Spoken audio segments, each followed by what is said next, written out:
Hello there, it's Fabienne Fredrickson, founder of ClientAttraction.com and the Client Attraction Business School, where students learn exactly how to get more clients, make more money, and multiply their business.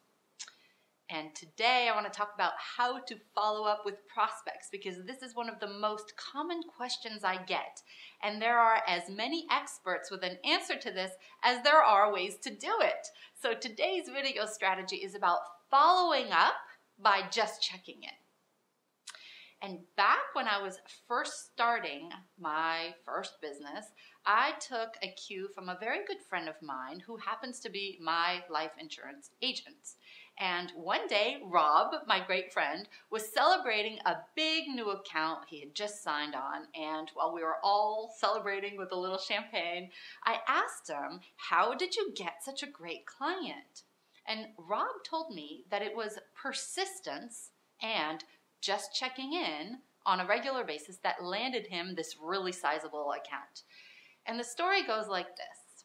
One day, Rob, my friend, was given a referral for this potential client, and let's call the potential client Joe, right? But Joe wasn't ready to buy life insurance from Rob quite yet. And so Rob didn't start thinking that it meant, I don't want to do business with you ever, as many of us would think when someone doesn't quite bite right away. Instead, Rob just kept Joe on the equivalent of his warm prospects list or low-hanging fruit list. And he basically followed up with him with a phone call once a quarter, right?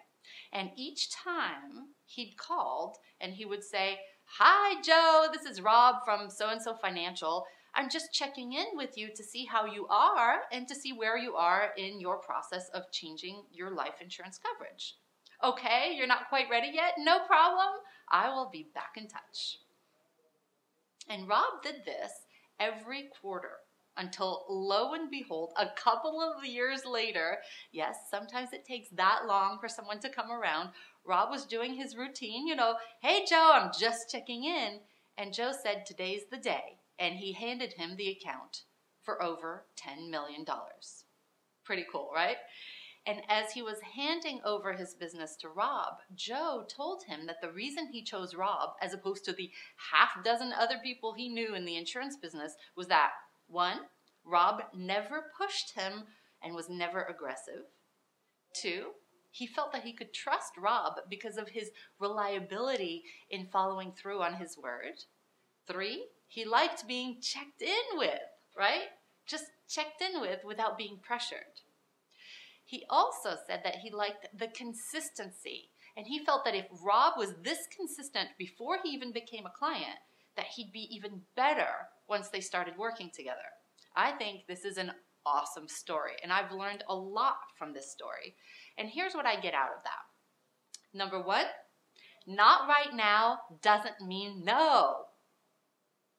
Number two, pressuring does not work. Number three, a friendly approach does work. Number four, consistency builds trust. And most importantly, number five, following up gets you clients. Now, that being said, I recommend using just checking in, right? This just checking in method with people on your low-hanging fruit list, because it feels comfortable, it feels good, right? And no one likes to push themselves on others. This just checking in, as opposed to I'm following up, right, is a friendlier way of seeing where the person is in their process, and it has helped me convert lots of clients into paying clients even years after they initially expressed interest, and now thousands of my students are applying the same thing, right? So that's your assignment. Just check in regularly and consistently. And this is just one of the many best practices that we dive deep into with the students of the Client Attraction Business School, the premier training school for growth-minded entrepreneurs looking to quickly attract more clients and make more money. And if you are interested in finding out more, visit ClientAttraction.com for more details. And to speak to an enrollment advisor, you can just send us an email to info@ClientAttraction.com. asking to schedule a call with an enrollment advisor. We would love to hear more about your situation, and let's see if we can help. We will talk to you then. Bye-bye.